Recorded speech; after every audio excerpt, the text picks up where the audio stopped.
Hi, I'm Rami Tamimi, and welcome to the fourth iteration of my home office. In the last video, I talked about how to capture building corners using a surveying total station. We went through the process of setting up a control network and utilizing this control by setting up our total station and a backsite to then foresight our building corners using prismless shots. After we've captured all the points, it's time to bring in this data and view it in Civil 3D. In today's video, I'm going to show you how to import these points, drop the line work needed to show the buildings, and incorporate your building into existing Civil 3D features. If you enjoy surveying videos, be sure to like this video. Also consider subscribing to the YouTube channel and turning on the bell notification so you don't miss out on any future videos. Okay, let's go ahead and get started. Now I used a USB drive to export my data out of the total station, and now I'm going to plug it into my computer and view the data. So when I open up the flash drive, I can see that I've got a CSV file saved, and this was the file that was exported from the total station, or if you use the data collector, whatever form of data collection you had, this is the file export that you're going to want. If we go ahead and double click on this, we'll see what kind of points we get, and from what I can see, it looks like, yep, these are the coordinates of our project. So this is going to be northing, easting, and elevation, and then the code. Some of this data is unnecessary, and I'm going to tell you which part of it is and how you can get rid of it. So for now, we're going to leave the data the way it is. Never edit the raw data file. You always want to keep it the same so that if there are any issues, we can address them in the CAD drawing. The whole point of the Civil 3D drawing is to fix any errors that happened in the field, okay, and make it a presentable drawing for your client. I'm gonna just exit out of this. I don't actually need to do anything with it, and I just need to know where the file location is, so I'm just gonna copy that. So within Civil 3D here, I'm going to go into the Insert tab up at the top, and under Import, I'm going to look at Points from File. So I will click on that. You can also type in the command import points, and that will also open up the same import points manager. So in here, I'm going to select the add button. After you've clicked add, you're going to then give it the path that we highlighted earlier as to where our CSV file is. To do that, where it says file name, you're just going to click, paste, and hit enter. And you might see that this is empty. That's because we need to change our file type to CSV. Now, if your data collector or total station exported the points as a text file, then stick with text, or if it exported it in some other file extension, use that file extension. For me and for many others, it's going to be CSV. You'll go ahead and click on it, select OK, and open, and everything should come out perfectly fine. Now, if you try to import this and you get an error, good chance that you need to close the original file. You might have it open, so you need to close it, or there might be some kind of formatting issue. So look at what my CSV looked like a few minutes ago, and copy it and make sure that the formatting looks the same on yours. That's the correct format that your total station or data collector should export the points in. Now I'm going to select the right file format, which mine is this one. Point number, northing, easting, elevation, description. I could choose to add this to a point group. I've done this in a previous video where I talked about point groups, all that stuff into much more detail. So if you'd like to know more about that, you could just click on the I in the right hand corner, and that'll take you up to that video. But just real quick, I'm going to go ahead and create a point group, and I'm going to call it building corners. I'm going to hit OK. Everything looks good here. Don't really need to do an adjustment, and I'm going to hit OK. And there are my points. Now, it doesn't look like much. I totally understand that. That's because we just have the points. We're going to manually draw in the lines now for our points. Now, a few things I'd like to address. If you have a template and your points are coded to be brought in at a certain line type and style type, then you're going to get, a default layout, just like I did. I went over this in a previous video. If you don't have a template, they're going to come out as white X's, which is fine. You'll just have to manually adjust them. Again, I go through all that in another video. I'm not going to explain it in this video, but just understand that might be the reason why you're getting white X's in comparison to my red X's with my labels. What I want to do here is I want to turn off these labels. I don't really care for the point numbers, the elevations, and the descriptions, because this building doesn't have an elevation. It's a building. It's located somewhere, and the point numbers don't actually mean anything to me. I care more about the line work that I'm going to create using these points.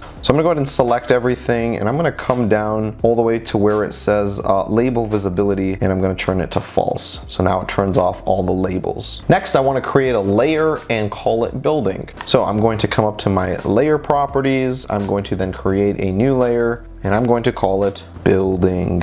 And I want my building to be, I don't know, blue. Sure, let's make it blue. I'll set this as the current layer, and we'll get out of the property manager. So now it's important that we use our engineering minds to visualize where the building actually is using these points. I have to remember which point I started on and in which direction I went. To begin, I'm gonna start by typing in the command pline, and that's for the polyline. Now visualize with me where the building walls are at. When we were set up down over here, we sighted this corner first. Then we looked at the inside corner. Then we came over to the outside corner. Then we came up to the front corner of the house. Then the inside corner where my assistant helped me move the trees. Thank you very much for that, by the way. That was very helpful. Then we came up to the first corner of the garage, the other corner of the garage, the back corner of the garage, and then the inside corner of that garage where it was inside of the house, and then the far corner in the back, and then we can just connect that back up to the first point. Right click, enter. And there we go. Now we have the building itself in the project. Now, as much as we've utilized these points that we shot in, we actually don't need them. They are no longer a critical part of our project. So what we can do is freeze the points so that we don't delete them, but they're no longer in the way of our project. To do that, I'm going to come up here to the ribbon under the layer tab and select freeze. And then I'm just going to select one of these points, and that freezes all of them. So now we just have this building. Now it's important to understand that polylines have a uniform elevation. And the reason for that, 90% of the times, is because there shouldn't really be an elevation on a polyline. Polyline are two-dimensional, which means the purpose that they serve is to show location and not necessarily show elevation. So it's a very good practice to take those polylines and drop the elevation to 0. So I'm going to select it, and I'm going to select the elevation and type in 0. I also realize it's really hard to see this, so I'm going to change the color. Let's just make it yellow. There we go. That's a lot easier to see now, so I apologize for making it so difficult on you guys. All right, now the building is yellow and it's much easier to see. We have the layout of the building and where it's supposed to be located. And so what's the purpose of this? Well, for one, if you're doing a boundary survey or if you're doing an ALTA survey, you're going to need to show the building dimensions. And I'm going to show you an easy way to dimension the building so that you don't have to sit there and click on every line and figure out how long it is. Just a very simple way to do it. I like to come up to the Annotate tab, and under the dimension, I'll come down and select the angular dimension. I'll select one corner of the house and then another corner of the house and get a dimension that shows up. Now I do the first one with raw settings because I want to see what issues I have and how can I manage these design issues so that the layout looks a lot nicer. To begin, this needs to have its own layer. So I'm going to come up to the Home tab, create a new layer, and call it dimension. I'll just say dim for now. Let's make this green. Set it as the current layer and escape. I'm going to select this dimension and I'm going to select match layer, right click, enter. It's going to ask me if I want to use the current layer, to which I'm going to say yes. And now look, when I select it, it's on the dimension layer. So now I want to edit these dimensions. I want to access the properties menu for it. To do that, you could just type in your command line D, and that'll give you the dimension style menu.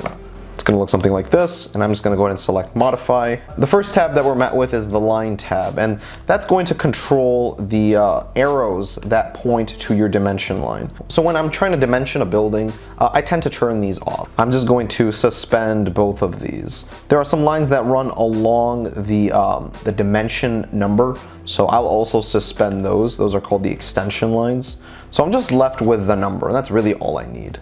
Come over to my text tab. So now the things that I want to change here, I might want to change my text height to just be 1/10.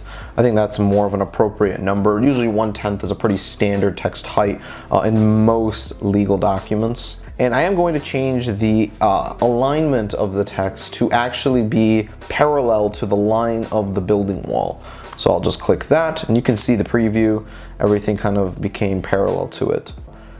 Primary units is pretty important because this will show you how precise you need the number to be. And I'm going to change the precision over to 1/10. I don't need to measure more precise than 1/10 when it comes to measuring building corners. Just understand that maybe where you live it might be different standards, but where I live, 1/10 is acceptable. I'll hit OK and close. Now I'm going to delete this dimension because it has the old menu settings. Go over to annotate. I'll select align dimension. I'll do this one more time, and would you look at that? Now we have a proper dimension. I'll repeat the command and select these two building corners and get this building dimension. I'll continue on here, add another building dimension. This is the front of the garage, the back of the garage. Now in a situation like this, where my dimension is thrown so far away, you're actually able to manually move the text, not a problem. To do that, just select it, and you're gonna get a box right over the text. Just hover your mouse over it, then you're going to select the move text only option, and then that allows you to move the text by itself. Place it where you need to, so I'm gonna put it there. We'll keep going here, we're almost done. I've got 2 more building sides I need to dimension. I have 1. Oh, I lied, I've got 4 more. There's 2. 3. Again, the dimension's thrown outside the building, so I'm just gonna select it and move the text. There we go. And last one. Of course. No problem. We can take care of that ourselves.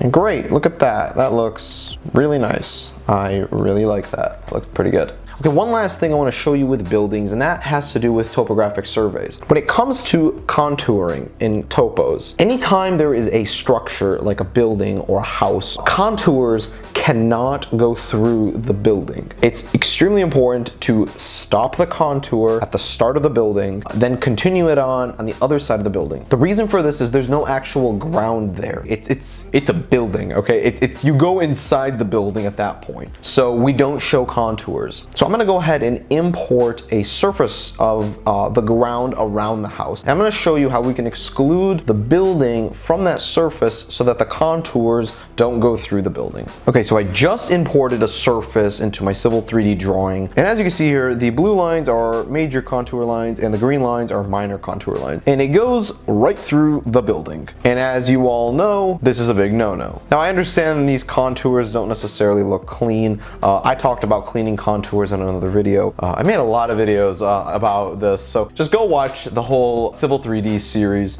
You'll learn a lot more about the fundamentals of Civil 3D and how to set up drawings like this. But the biggest concern that I have is this building. I want to make sure that we don't have any contours going through the building. And so the way you're going to do this is you're going to select your surface, and when you do that, you're going to get a new tab that says Tin Surface. And this is the editor for surfaces. It's going to allow you to incorporate the building so that you can get rid of the contour lines inside. While this is selected, you're going to come over to Add Data, and you're going to select boundaries, and it's going to ask you what to name your boundary, so I'm going to name it building. And the type of boundary, it is a hide boundary, and that way it'll show an empty space where the building is. You go ahead and select OK. It's going to ask you now where is it that you want to hide the surface. I then am going to just select the building, right click, hit enter, and just like that, the building now created a hole in the surface, and we know that it did because I can click on the surface, right click, and select Object Viewer, and I'm gonna make this big. Let's change this to realistic, and if I